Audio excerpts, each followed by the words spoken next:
여러분은 혹시 70대 중반을 넘긴 어르신들의 건강이 갑자기 나빠지는 모습을 본 적 있으신가요? 한때 정정하시던 부모님이나 조부모님도 75세를 전후로 기력이 급격히 떨어지고 병원을 드나드는 일이 잦아지는 경우가 많습니다. 실제 통계를 보면 75세 이후에 사망률이 급증합니다.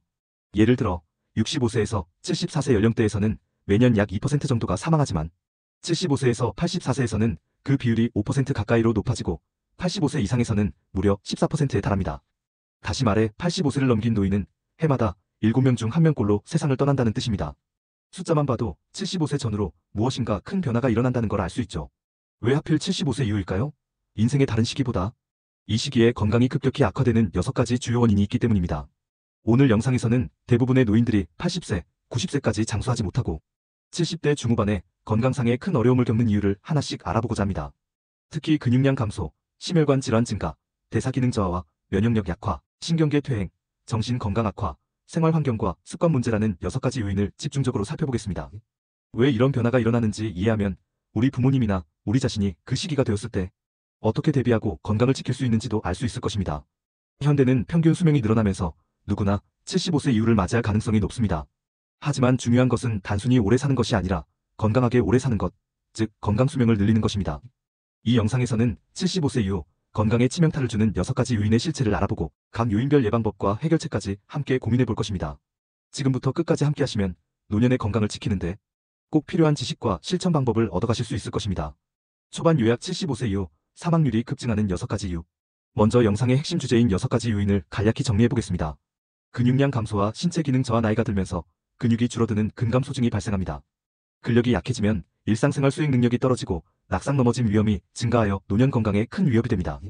심혈관 질환 증가. 혈관과 심장의 노화로 고혈압, 심부전, 동맥경화, 뇌졸중 등의 심혈관 질환 위험이 높아집니다. 이는 노년층의 주요 사망 원인이 됩니다. 대사질환과 면역력 감소. 당뇨병 등의 대사질환 유병률이 높아지고 만성염증 수준이 증가하며 면역체계가 약화되어 감염에 취약해집니다. 작은 질병도 큰 위험으로 이어질 수 있습니다. 신경계 퇴행. 뇌신경세포가 감소하고 기능이 떨어지면서 치매, 인지 기능 저하 및 파킨슨병 같은 신경계 질환 위험이 커집니다. 이는 기억력과 움직임에 영향을 주어 사망률과 직결되는 합병증을 유발하기도 합니다.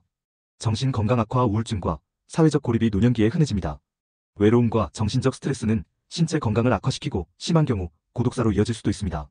환경적 요인과 생활습관 문제. 노년기에 영양 부족, 수면장애, 의료 접근성의 어려움 또는 오랜 흡연 음주 습관 등이 건강을 크게 좌우합니다.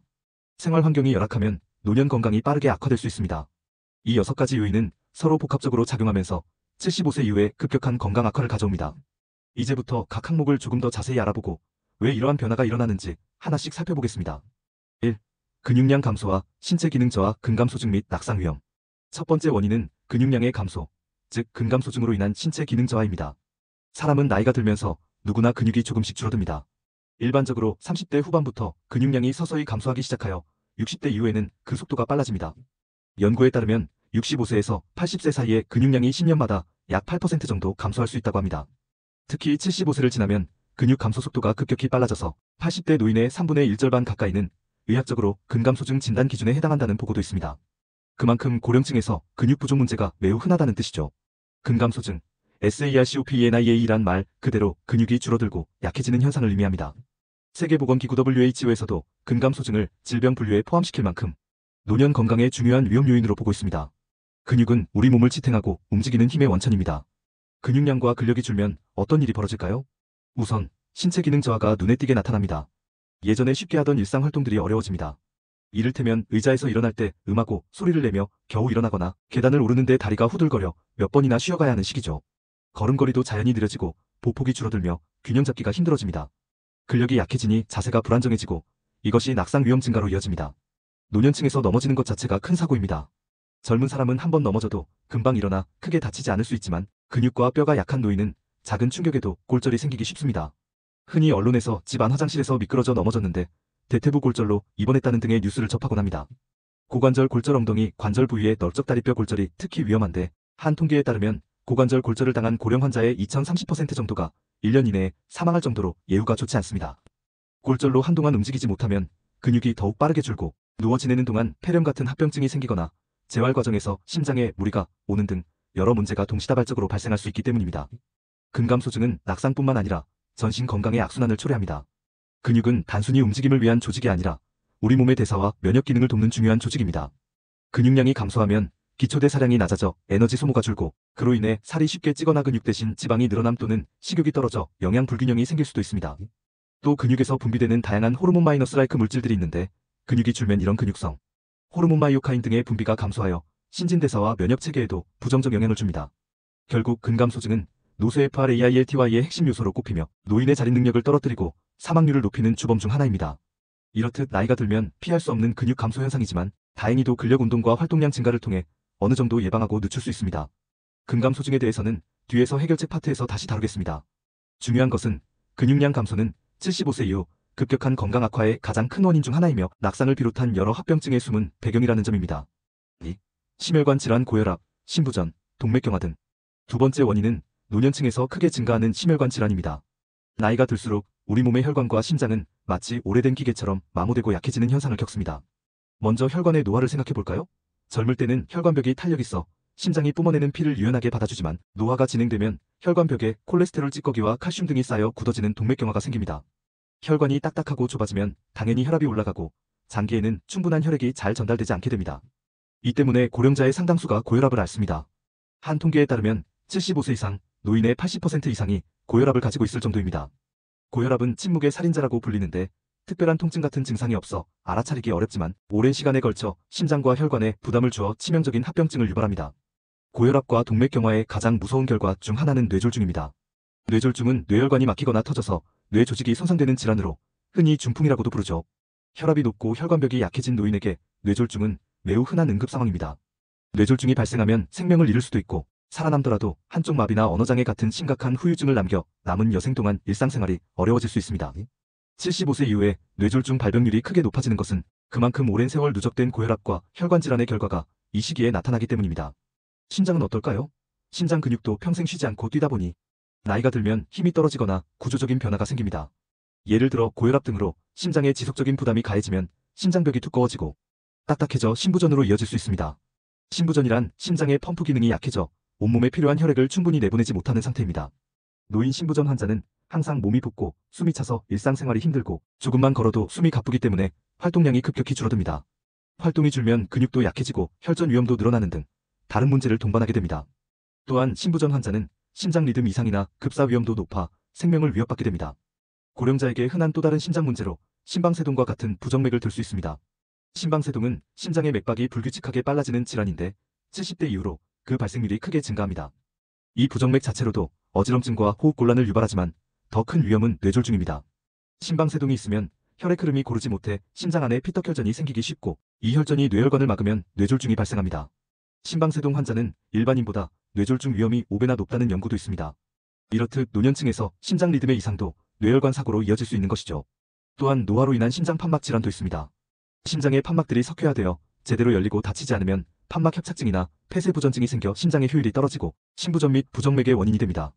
대표적으로 고령에서 대동맥 판막 협착증이 흔한데 증상이 심해지면 수술이나 시술이 필요하며 그렇지 않으면 예후가 매우 나쁩니다. 요약하면 75세 이후에는 심장과 혈관계 질환이 본격적으로 표면화되는 시기입니다. 수십 년간 누적된 위험 인자들변, 고지방식, 스트레스 등 생활습관 요인과 유전 요인이 이 시기에 결실을 맺는 셈이죠. 실제로 65세 이상 노년층의 주요 사망 원인 1위는 심장병입니다. 심장마비나 뇌졸중 같은 급성 심혈관 이벤트는 즉각적인 사망으로 이어질 수 있고 그렇지 않더라도 심각한 장애를 남겨 이후 삶을 크게 단축시키는 경향이 있습니다. 하지만 희망적인 점은 심혈관 질환의 많은 위험 요소는 생활습관, 개선과 의학적 관리로 줄일 수 있다는 것입니다. 고혈압 관리, 콜레스테롤 조절, 금연, 식이 조절, 운동 등으로 심장과 혈관 건강을 지키면 75세 이후에도 비교적 건강한 심혈관계를 유지할 수 있습니다. 뒤에서 예방법을 다룰 때 다시 언급하겠지만 나이가 들어 심혈관계가 약해지는 건 사실이지만 얼마나 약해지느냐는 어느 정도 조절할 수 있다는 점을 기억해야 합니다. 3. 대사질환 증가와 면역력 감소 당뇨병, 만성염증, 감염 취약성. 세 번째로 살펴볼 요인은 대사기능의 문제와 면역력 저하입니다. 나이가 들면서 우리 몸의 대사 시스템 음식물을 에너지로 바꾸고 영양소를 이용하는 능력과 면역 시스템 질병에 맞서는 방어 능력이 전반적으로 약화됩니다. 이로 인해 당뇨병 같은 대사 질환이 늘고 만성적인 염증 수치가 높아지며 감염병에 대한 취약성이 커지는 것이 노년 건강 악화의 중요한 이유입니다. 먼저 당뇨병을 예로 들어보겠습니다. 인슐린 분비와 혈당 조절에 문제가 생겨 발생하는 당뇨병은 중장년층부터 흔하지만 60대 후반부터 그 유병률이 폭발적으로 증가합니다. 65세 이상 인구의 약 3명 중 1명은 당뇨병을 가지고 있다는 미국 CDC의 통계가 있을 정도입니다. 나이 들수록 췌장의 인슐린 분비 능력이 떨어지고 말초 조직의 인슐린에 대한 반응도 둔감해져 인슐린 저항성 증가, 제2형 당뇨병에 걸리기 쉬워집니다. 노년 당뇨병 환자는 젊은 환자에 비해 혈당 관리가 까다롭고 합병증 위험이 높습니다. 오래된 당뇨는 혈관을 손상시켜 망막병증 실명 위험, 신장병증 신부전으로 투석 필요, 신경병증 말초 신경 손상으로 감각 이상 등을 일으키고 심장병과 뇌졸중 위험도 높입니다. 결국 당뇨병이 있는 노인은 그렇지 않은 노인보다 사망률이 높습니다.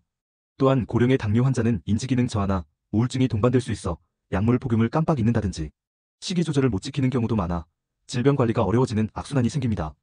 비만과 이상지질혈증 등 다른 대사 이상도 노년기에 흔합니다. 중년 이후 신진대사가 떨어지면서 같은 양을 먹어도 살이 더 쉽게 찌고 배가 나오는 경우가 많습니다. 노년 비만은 당뇨병, 고혈압, 관절염, 수면 무호흡증 등 여러 문제를 동반합니다. 반대로 노인의 일부는 체중 감소와 영양실조로 이어지는 대사 문제를 겪기도 합니다. 식욕부진과 소화 능력 저하로 음식 섭취가 부족해 체중이 과도하게 줄어드는 것도 위험합니다. 체중이 많이 줄면 근감 소증이 심화되고 면역력이 약해지며 심한 경우 노인성 허약증 후 군노소요로 진행할 수도 있습니다. 다음으로 만성 염증의 증가를 살펴보겠습니다. 나이가 들면 몸 여기저기에 잔불 같은 염증이 생깁니다. 이를 가리켜 학계에서는 염증성 노화 INFLAMMAGING라는 용어를 씁니다. 겉으로 특별히 감염이나 질병이 없더라도 노인의 혈액을 검사해보면 염증을 나타내는 수치 CRP 등가 젊은 사람보다 높게 나오는 경우가 많습니다. 이 만성 염증은 다양한 노인성 질환의 배경 요인입니다. 혈관에 염증이 누적되면 동맥경화와 심혈관 질환을 촉진하고 뇌에 염증이 있으면 알츠하이머병 등 치매 위험을 높이며 관절의 미세염증은 퇴행성 관절염을 악화시킵니다. 심지어 최근 연구들은 만성 염증이 암 발생과 진행에도 관여한다고 보고합니다. 쉽게 말해 몸속에 만성적으로 존재하는 염증 반응이 노화를 가속하고 각종 질병의 토양이 되는 것입니다. 만성 염증은 왜 생길까요?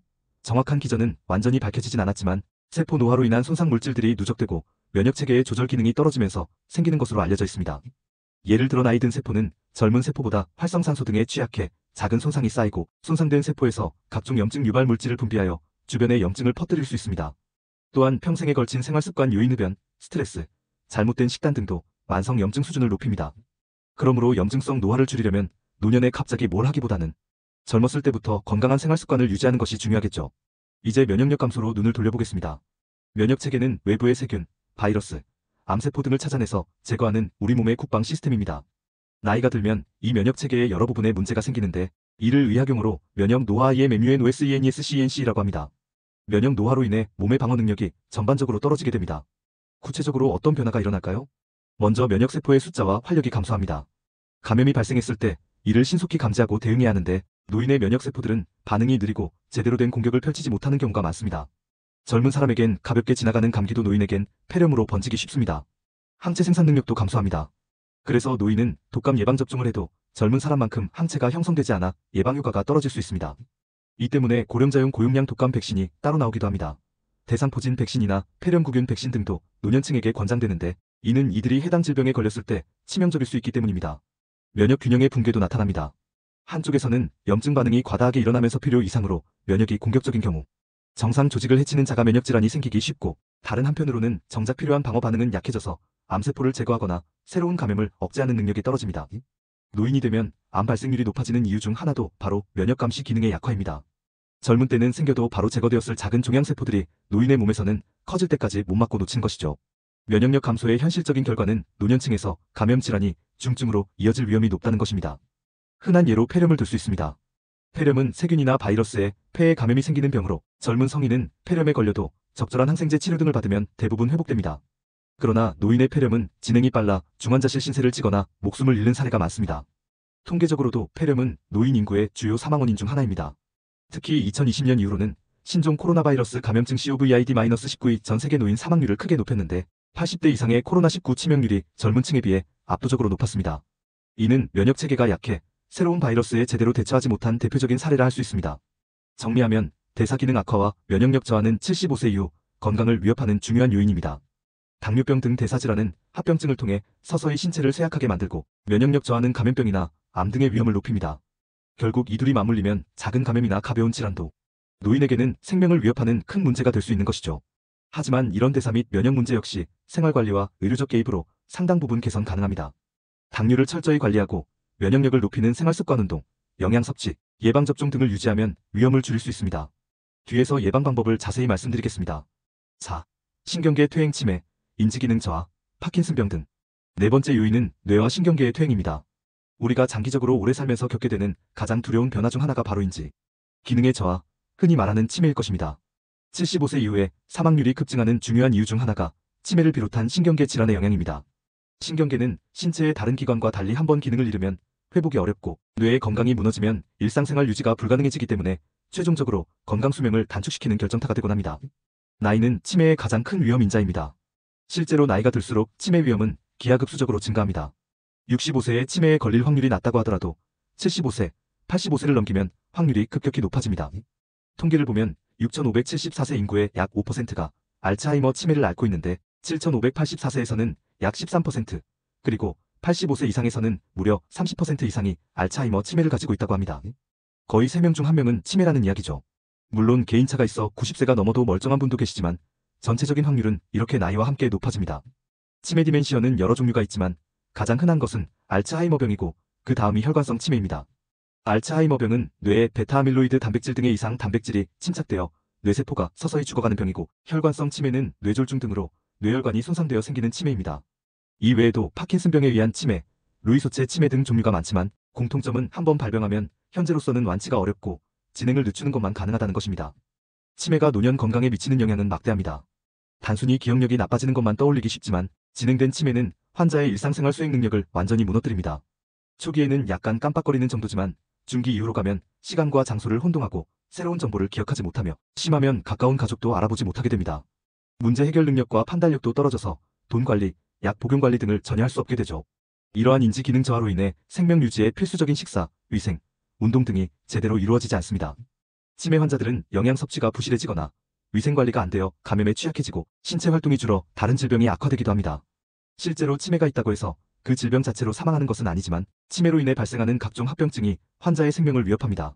예를 들어 음식을 삼키는 능력이 떨어져 흡인성 폐렴에 걸리거나 화장실 가는 길을 잊어버려 방황하다 사고를 당하거나 심한 경우 집을 나갔다가 길을 잃어 저체온증 등으로 사망하는 일도 생깁니다. 또한 치매가 있는 노인은 다른 급성 질환이 왔을 때 적절히 표현하거나 대처하지 못해 치료 시기를 놓치는 경우도 많습니다. 파킨슨병도 대표적인 노인성 신경질환입니다. 파킨슨병은 알츠하이머 다음으로 흔한 퇴행성 뇌질환인데 나이가 들수록 발병률이 올라갑니다. 대략 60대의 유병률 1% 정도지만 80대에는 34%까지 증가한다고 알려져 있습니다. 파킨슨병의 주요 증상은 느린 움직임, 손발 떨림, 근육 경직, 균형장애 등입니다. 걸음걸이가 종종 걸음이 되고 자세가 구부정해지며 표정도 굳어지는 특징적인 모습이 나타납니다. 이 병의 무서운 점은 시간이 지날수록 증상이 악화되어 혼자서는 옷 입기나 식사하기 같은 기본 동작도 어려워지고 넘어지기 쉬워지는 것입니다. 파킨슨병 환자도 낙상으로 인한 골절 위험이 높고 질식이나 폐렴 같은 합병증 위험이 커집니다. 직접적인 사망 원인은 아니어도 파킨슨병으로 신체 기능이 저하된 상태에서 다른 질환이 오면 견디지 못하고 사망하는 경우가 늘어납니다. 게다가 파킨슨병 환자의 일부는 인지 기능도 떨어져 치매로 진행하는 경우도 있어 문제를 복합적으로 만듭니다. 파킨슨병 관련 치매가 따로 있습니다. 신경계 퇴행은 이처럼 노년기의 여러 위험을 증폭시킵니다. 비단 치매나 파킨슨병 같은 진단명 있는 질환이 아니더라도 일반적으로 나이가 들면 인지 속도 감소, 반사신경 저하, 감각 기능 저하가 일어납니다. 예컨대 어두운 곳에서 보는 능력이 떨어지고 밝은 빛에서 어두운 곳으로 갑자기 들어가면 눈이 적응하는데 시간이 오래 걸립니다. 청력도 나빠져서 경적 소리나 화재 경보기 같은 경고음을 놓칠 수 있습니다. 이런 감각 저하로 인해 사고 위험이 커지는 것은 물론이고 뇌의 전반적인 정보 처리 능력이 감소해 약속 시간이나 약 복용 시간을 깜빡이기도 쉽습니다. 결국 신경계의 전반적인 기능 저하는 노인의 독립적인 생활을 어렵게 만들고 이는 다시 신체 건강의 악화와 사회적 고립으로 이어져 전반적인 건강을 무너뜨리는 악영향을 미칩니다. 희망적인 점은 최근 의학 발전으로 치매와 파킨슨병의 진행을 늦추거나 증상을 완화하는 치료법들이 계속 개발되고 있다는 것입니다. 또한 뇌 건강을 지키는 생활습관 규칙적 운동, 두뇌 활동, 사회적 교류, 식단 관리 등이 효과를 보인다는 연구들도 많습니다. 즉, 신경계 퇴행 자체를 막을 수는 없지만 발병을 늦추고 영향력을 줄일 수는 있다는 것이죠. 뇌와 신경계를 젊게 유지하려는 노력은 노년에 큰 보상을 줍니다. 이에 대해서도 뒤에서 예방 및 대처 방법을 자세히 말씀드리겠습니다. 5. 정신적 건강 악화 우울증, 사회적 고립, 고독사 증가. 5번째 요인은 정신 건강의 악화입니다. 마음의 건강은 신체 건강만큼이나 우리의 삶과 생존에 중요합니다. 특히 노년기에는 우울증이나 불안 같은 정신건강 문제가 흔히 발생하지만 때로는 간과되곤 합니다. 하지만 이것이 신체 건강과 맞물리면 심각한 결과를 초래할 수 있습니다. 노년기에 우울증이 흔해지는 데에는 여러 이유가 있습니다. 우선 사회적 역할의 변화를 둘 수 있습니다. 60대 중후반에 은퇴를 하게 되면 자신을 정의해주던 직업이나 사회적 역할을 상실하게 됩니다. 하루아침에 시간이 많아졌지만 그 시간을 의미 있게 보내지 못하면 허탈감과 외로움이 밀려올 수 있습니다. 또한 나이가 들수록 가족과 친구의 상실을 경험하게 됩니다. 주변에 친했던 동년배 친구들이 하나둘 세상을 떠나거나 배우자와 사별하는 일도 생깁니다. 가까웠던 사람을 잃는 상실감은 노년 우울증의 큰 원인이 됩니다. 게다가 신체적인 질병들도 정신건강에 영향을 줍니다. 만성 통증이나 거동의 불편함이 지속되면 누구든지 기분이 우울해지기 마련입니다. 경제적인 어려움이나 자신이 가족에게 짐이 된다는 생각, 늙어간다는 현실에 대한 두려움 등도 우울감을 부추깁니다. 이렇게 다양한 스트레스 요인이 쌓이면서 노년층에서는 우울증이 상당히 흔합니다. 통계적으로 60세 이상 노인의 1015%가 우울증을 겪는다는 보고도 있지만 실제로는 그보다 많을 것이라고 전문가들은 추정합니다.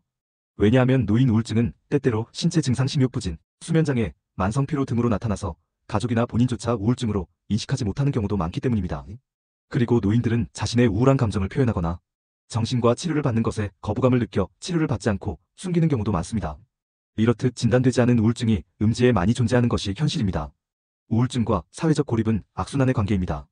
우울한 기분은 사람을 만나고 싶지 않게 만들고 점점 사회적 관계를 끊게 합니다. 반대로 혼자 지내며 고립되면 우울증이 더 심해집니다. 노년층에서 사회적 고립의 문제는 상당히 심각합니다. 현대 사회로 오면서 과거 대가족 형태가 핵가족화되고 자녀들은 직장 등으로 떨어져 살게 되어 독거노인이 많아졌습니다. 주변 이웃과의 소통도 예전만 못해 마음 터놓을 사람이 없는 노인들이 적지 않습니다. 실제로 혼자 사는 노인 인구가 늘어나면서 고독사라는 사회 문제도 대두되고 있습니다. 고독사란 가족이나 지인과 단절된 채 홀로 지내던 사람이 도움을 받지 못하고 홀로 생을 마감하는 것을 뜻합니다. 극단적으로는 아무도 그 사람의 죽음을 몰라 시신이 한참 뒤에 발견되는 안타까운 일들도 발생하죠. 정신적 고립과 외로움은 단순히 마음의 문제로 끝나지 않습니다. 최근 의학계의 연구에 따르면 만성적인 외로움은 신체 건강에도 치명적인 영향을 줍니다. 미국 보건복지부에서는 사회적으로 단절되어 느끼는 외로움이 건강에 미치는 영향은 하루에 담배 15개 비를 피우는 것과 같다고 보고한 바 있습니다. 그만큼 외로움이 심장병, 뇌졸중, 치매, 우울증 등의 위험을 크게 높인다는 의미입니다. 인간은 사회적 동물이라서 주변과의 연결이 완전히 끊어지면 신체의 스트레스 반응이 높아지고 염증 수치가 올라가며 우울증과 불안이 심화되어 여러 신체 질환의 경과도 나빠집니다. 또 정신 건강의 악화는 자살률 증가와도 관련이 있습니다. 일반적으로 젊은 층의 극단적 선택이 뉴스에 많이 오르내리지만 사실 인구 대비 자살률은 노년층이 더 높다는 것을 아시는 분은 많지 않습니다. 세계보건기구 WHO에 따르면 전 세계 자살 사망자의 약 14은 60세 이상이라고 합니다. 특히 동아시아 일부 국가에서는 노년 자살률이 심각한 사회 문제가 되고 있기도 합니다. 우리나라의 경우도 70대 이상 남성의 자살률이 다른 연령대보다 높습니다.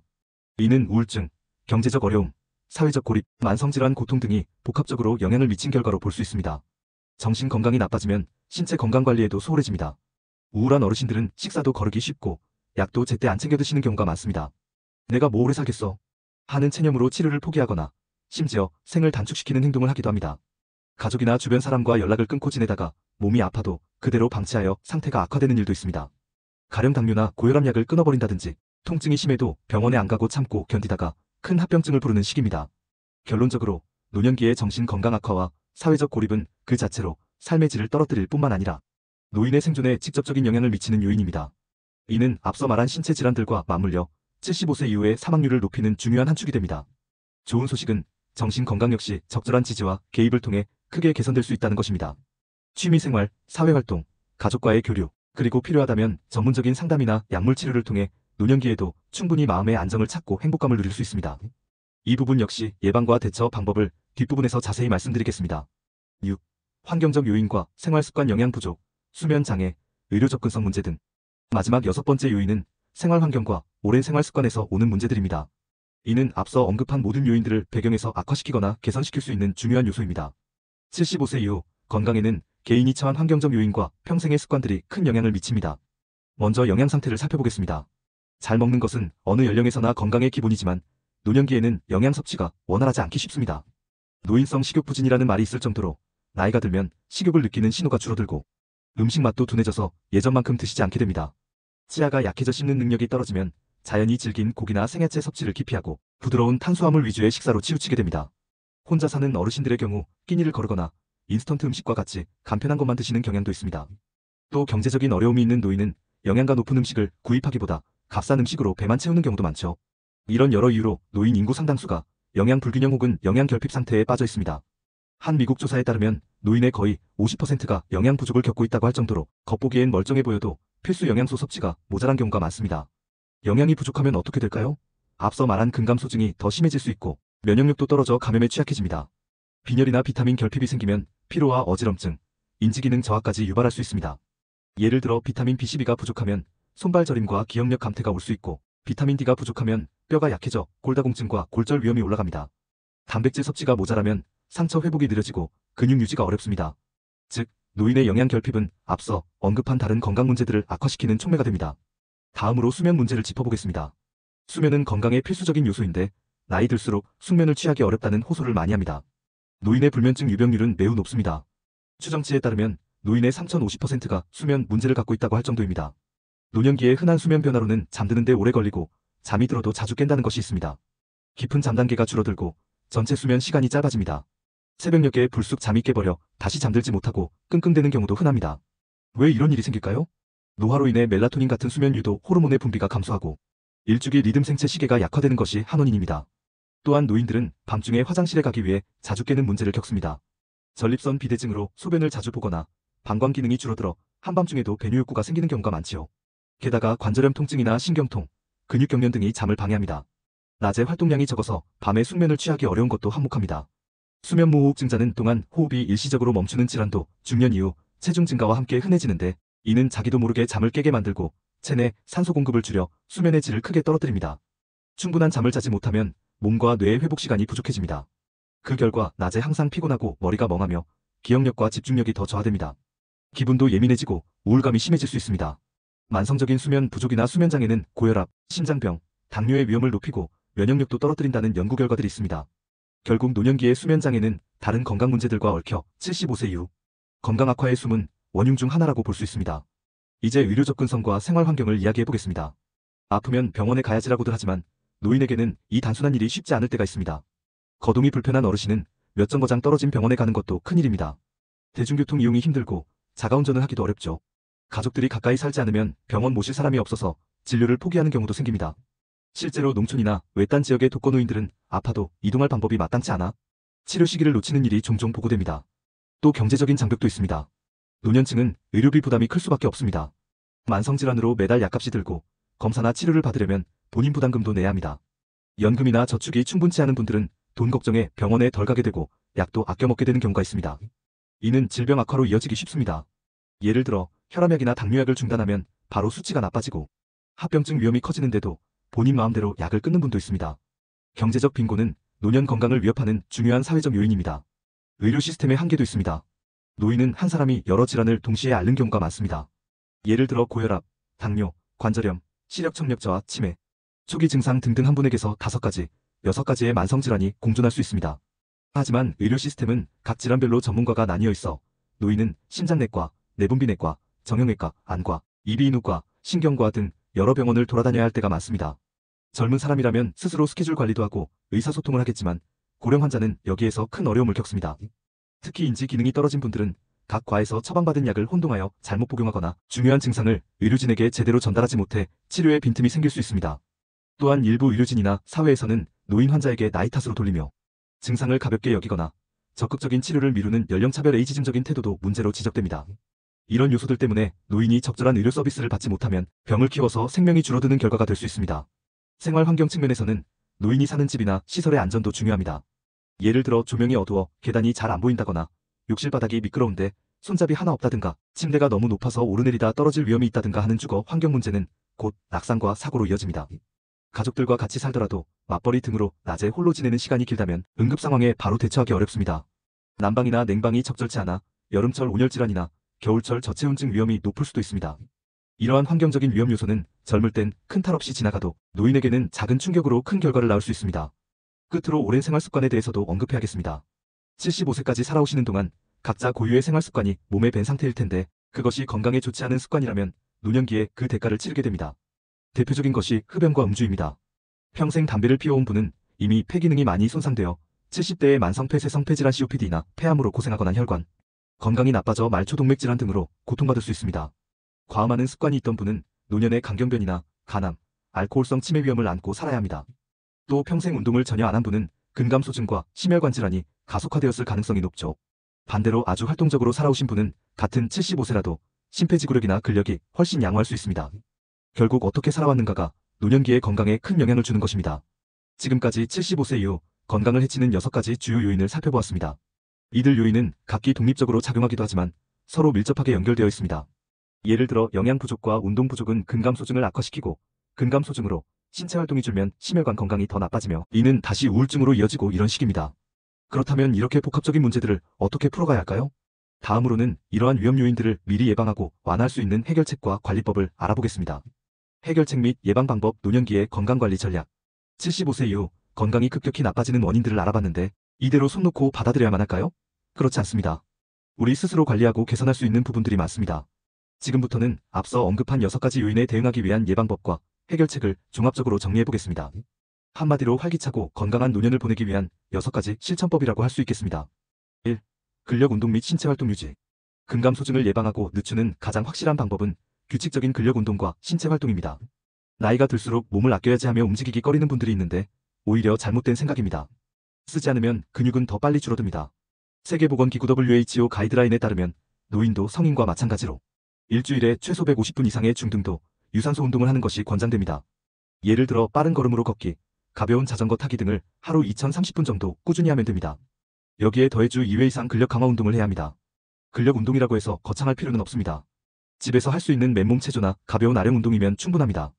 예를 들어 벽을 짚고 하는 푸시업, 의자를 잡고 하는 스쿼트, 작은 생수병을 이용한 팔굽히기 등이 좋습니다. 처음에는 510분이라도 꾸준히 해보세요. 또 균형 감각을 향상시키는 운동도 중요한데 일주일에 3번 정도는 스트레칭이나 균형 잡기, 동작한 발로 서 있기 연습 등을 하면 낙상 예방에 도움이 됩니다. 너무 늦은 때란 없습니다. 70대라도 지금 시작하면 근육을 키울 수 있습니다. 실제로 근력 운동을 시작한 80대 노인이 몇 달 만에 스스로 일어나 걷는 힘을 되찾았다는 연구 결과들도 있습니다. 운동을 꾸준히 하면 근육량 증가뿐 아니라 뼈 밀도 강화 골다공증 예방, 균형 감각 향상, 심폐기능 개선 등의 이득이 따라옵니다. 물론 운동 시에는 자신의 몸 상태에 맞게 무리하지 않는 범위에서 해야 합니다. 처음부터 무거운 역기를 드실 필요는 없습니다.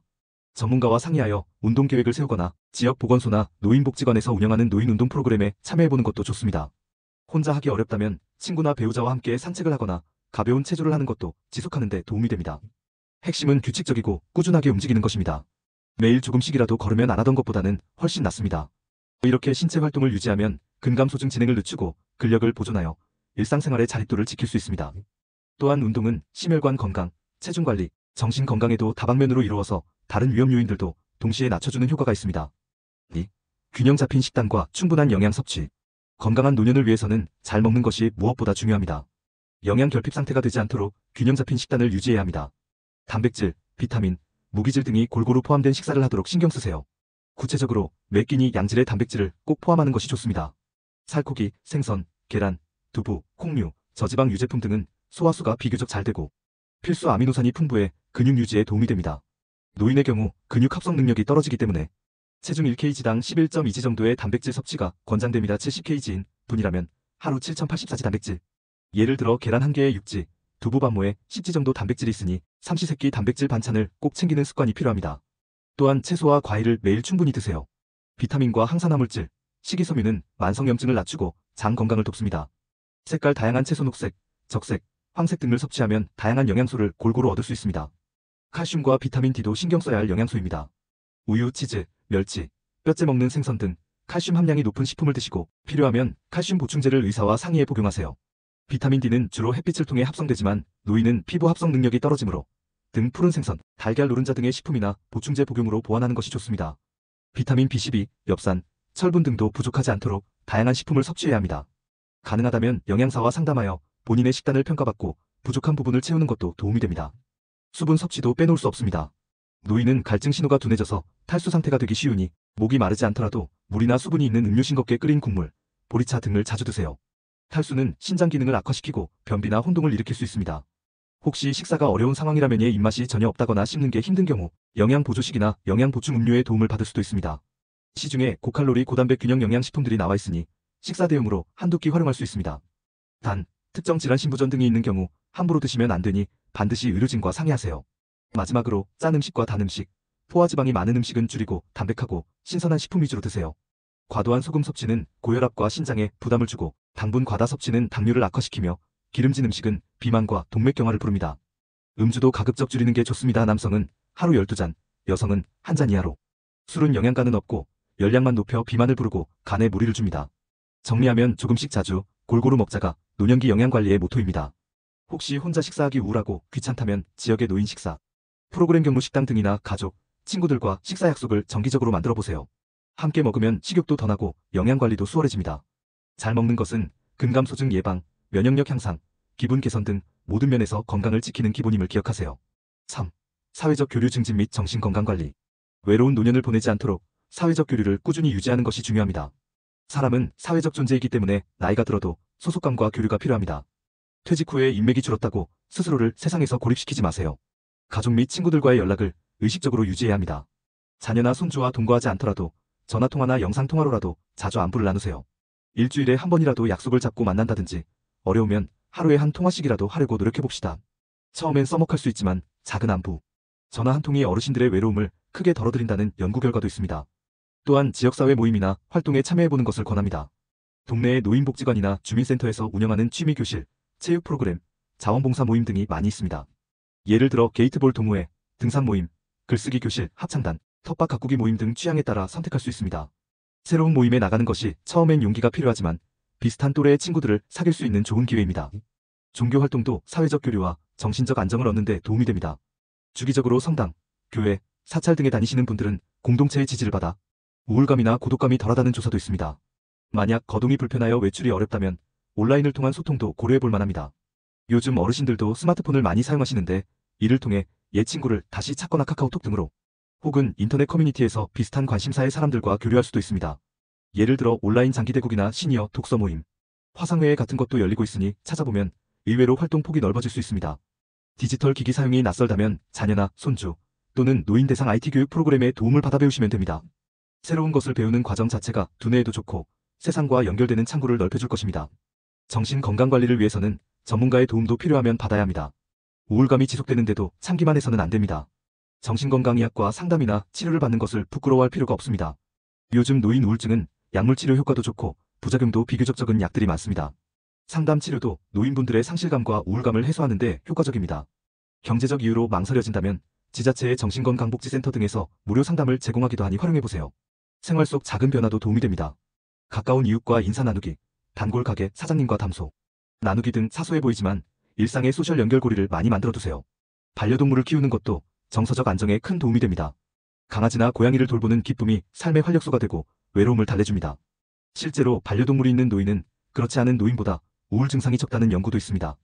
단, 반려동물 돌보는 것이 부담스럽다면 가까운 보호소에서 임시보호나 산책, 봉사 같은 활동을 해보는 것도 방법입니다.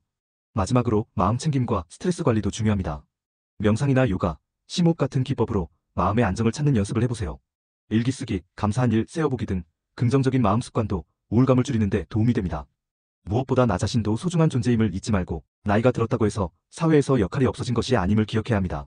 손주들을 돌봐준다든지 봉사활동으로 다른 사람을 돕는다든지 작은 텃밭을 가꾸며 생명을 돌본다든지 등 자신만의 의미 있는 일거리를 만들어보세요. 이는 삶의 목적의식을 부여하여 정신 건강을 지키는 데 큰 힘이 됩니다.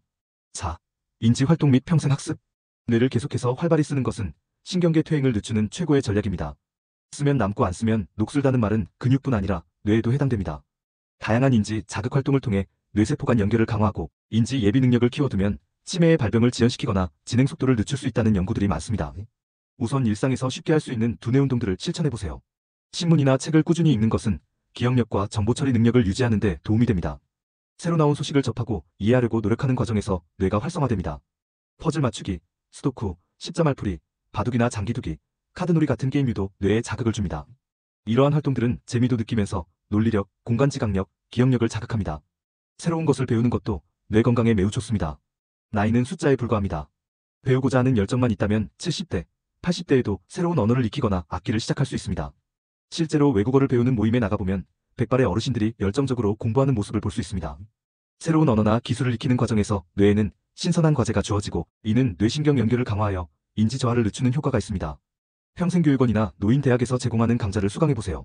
역사, 문학, 미술 등 인문학 강의를 들을 수도 있고 스마트폰 활용법이나 컴퓨터 기초 같은 실용 강좌도 있습니다. 다른 사람들과 함께 배우면 사회적 교류도 되고 규칙적인 활동이 생겨 생활에 리듬도 생깁니다. 창의적인 취미도 두뇌 활동에 좋습니다. 그림 그리기, 글쓰기, 뜨개질, 음악 감상 및 연주, 춤, 배우기 등은 뇌의 다양한 영역 시각, 청각, 운동, 감정 등을 자극합니다. 예를 들어 그림을 그리면 미술적 창의성뿐 아니라 소근육 운동, 색채 감각 등이 동원되고 완성했을 때 성취감도 얻을 수 있습니다. 또한 가능하면 손을 많이 사용하는 취미를 권합니다. 뇌와 손은 밀접하게 연결되어 있어서 악기 연주, 공예, 뜨개 등 손을 움직이는 작업이 인지 자극에 효과적입니다. 생활 속 작은 습관들도 도움이 됩니다. 계산기 대신 머리로 계산하기, 메모 없이 장보기, 품목 외우기 등 평소에 뇌를 조금씩 도전시키는 습관을 들여보세요. TV만 멍하게 보는 것은 뇌에 별 도움이 되지 않습니다. 차라리 TV를 보더라도 퀴즈 프로그램이나 시사 토론을 보고 나서 자신의 생각을 정리해본다든지 드라마를 보고 줄거리를 복기해보는 식으로 능동적으로 활용하세요. 인지 활동만큼 중요한 것이 혈관 건강 관리입니다. 사실 치매의 위험 인자 중에는 고혈압, 당뇨, 콜레스테롤, 비만 등 혈관성 위험 인자가 큽니다. 그러니 앞에서 말한 식사, 운동, 의약품 관리로 혈압 혈당을 잘 유지하는 것이 곧 뇌 건강 지키는 길이기도 합니다. 청력 관리도 인지에 영향을 주는데 난청이 있으면 뇌에 자극이 줄고 사회적 고립도 커져 치매 위험을 높입니다. 그러니 정기적으로 청력 검사를 받고 보청기 등이 필요하면 적극 사용하는 것이 좋습니다. 눈이 잘 안 보여도 인지 자극이 줄어들 수 있으니 백내장 수술 같은 조치는 미루지 말고 하는 편이 인지 기능에도 이롭습니다. 결론적으로 평생 학생처럼 산다는 마음으로 사는 것이 치매를 비롯한 신경계 퇴행에 대응하는 최선입니다. 나이가 들어도 호기심을 잃지 않고 계속 배우고 즐기세요. 새로운 기술에 도전하고 손주들에게 요즘 세대 문화에 대해 물어보기도 하세요. 활발한 뇌 활동은 기억력 저하를 늦추고 삶의 즐거움도 더해줄 것입니다. 5. 규칙적인 생활과 충분한 수면. 규칙적인 생활 리듬을 유지하고 양질의 수면을 확보하는 것도 노년기 건강의 핵심입니다. 사람 몸은 일정한 리듬에 맞춰 생활할 때 심신이 가장 안정되고 기능을 잘 발휘합니다. 반대로 수면 부족과 불규칙한 생활은 면역력을 떨어뜨리고 만성질환을 악화시키며 우울증과 인지 저하를 부를 수 있습니다. 우선 수면 위생 좋은 잠을 자기 위한 습관을 챙겨봅시다. 매일 같은 시간에 잠자리에 들고 같은 시간에 기상하는 것이 중요합니다. 노인분들은 새벽잠이 없다고들 하지만 노력하면 일정한 패턴을 유지할 수 있습니다. 예를 들어 밤 11시에 자서 아침 6시에 일어나는 루틴을 정해두고 지키도록 해보세요. 잠이 오지 않는다고 평소보다 일찍 침대에 눕지 말고 너무 일찍 깼다고 평소보다 늦게 일어나지 않도록 합니다. 낮잠은 필요한 경우 2030분 정도로 짧게 자되 너무 오래 자거나 늦은 오후에 자면 밤잠에 지장이 갈 수 있으니 피하세요. 수면 환경도 개선합니다. 침실은 최대한 어둡고 조용하게 만들고 온도와 습도를 쾌적하게 유지하세요. 빛은 수면을 방해하니 커튼으로 외부 빛을 차단하고 스마트폰이나 전자기기의 불빛도 멀리합니다. 귀마개나 수면 안대도 도움이 될 수 있습니다. 침대와 베개도 본인에게 편안한지 확인하고 전신 통증이 있다면 임의로 진통제를 드시기보다 의사와 상의하여 수면에 지장 없도록 조절하세요. 잠들기 전 습관도 중요합니다. 자기 전 2시간 이내에는 되도록 전자기기 스마트폰, 태블릿 사용을 줄이고 뉴스나 흥분되는 이야기 등 뇌를 각성시키는 자극은 피합니다. 대신 따뜻한 차카페인 없는 허브티 등을 한 잔 마시거나 가벼운 스트레칭, 명상, 잔잔한 음악 듣기 등 릴렉스하는 루틴을 만들어보세요. 어떤 분들은 잠들기 전 따뜻한 물로 목욕이나 족욕을 하면 숙면에 도움이 됩니다. 이완된 상태로 침대에 들어가면 잠이 더 잘 옵니다. 생활 속 수면에 도움이 되는 팁으로 낮 시간에 햇볕을 충분히 쬐는 것이 있습니다. 아침에 일어나 30분 정도 햇볕을 받으며 산책하면 생체 시계가 제대로 맞춰져 밤에 멜라토닌 분비가 잘 이루어집니다. 반대로 밤에는 너무 밝은 LED 조명은 줄이고 아늑한 조명으로 바꾸는 것도 방법입니다. 카페인과 알코올 조절도 필요합니다.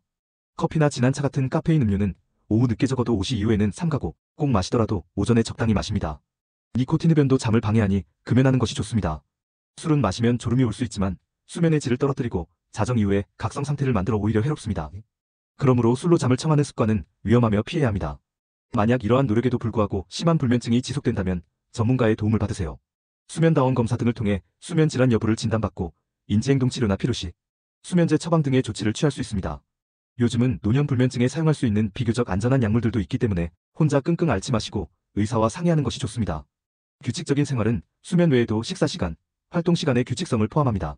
식사를 제때하면 소화와 대사가 리듬을 타고 규칙적인 배변에도 도움이 됩니다. 아침에 가벼운 일과 산책이나 체조를 하고 낮에는 적절히 움직이며 저녁에는 휴식을 취하는 식으로 하루의 메모리를 가지세요.